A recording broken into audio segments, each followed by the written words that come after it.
Na kwa meba Patrick Boama honorable Nesema all can concern the Black Stars.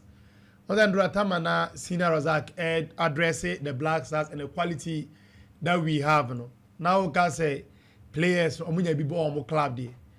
And make I say I might come imitate and I they say Honorable Patrick Boama abeka the Black Stars players in OSM. We are currently in terms of players, we are having one of the best pool of talents across Africa. No other nation right now on the continent of Africa, not even Morocco.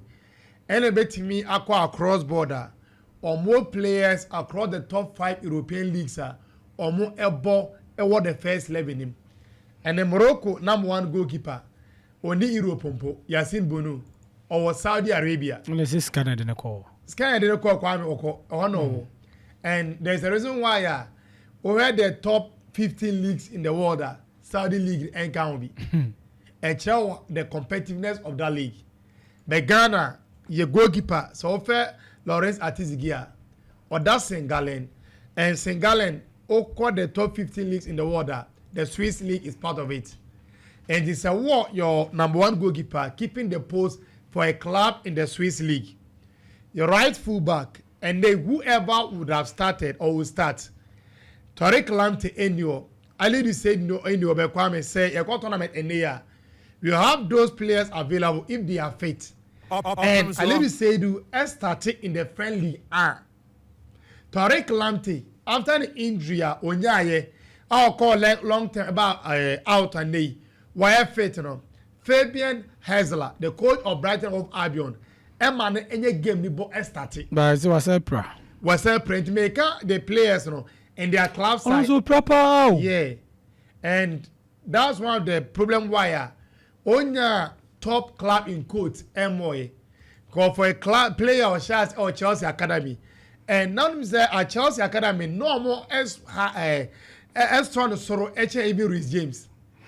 There's a reason why not the Trey Lions for episode of a friend, but why Rhys James was chosen was because of the height advantage of Rhys James.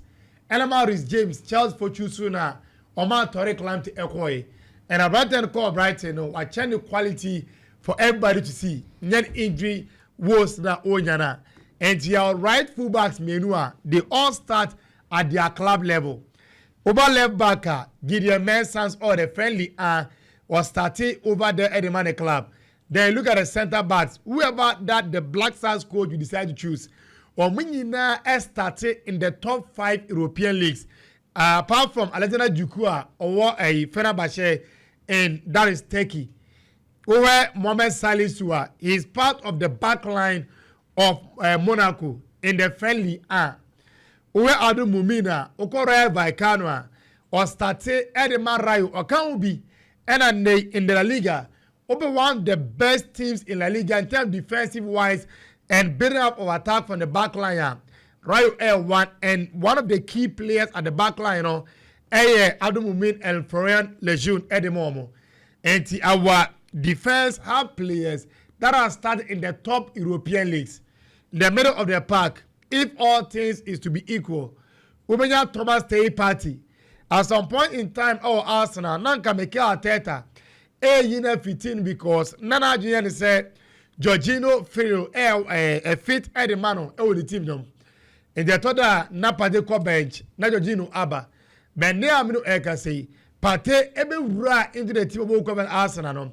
A Branton Archer quality and they is more like indispensable yet drop on because he gives them something extra.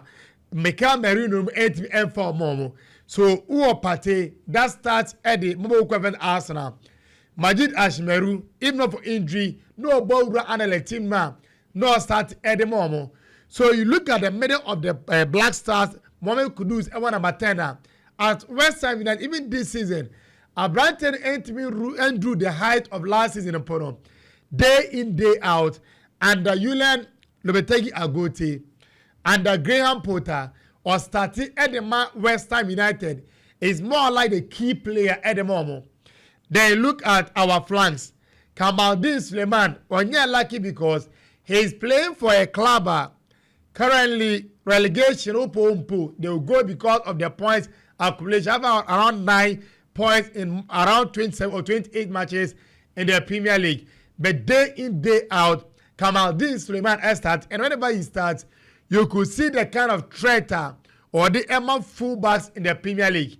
We share Manchester United, on the Diego Dalo, a Portuguese international, start and Portugal national team now.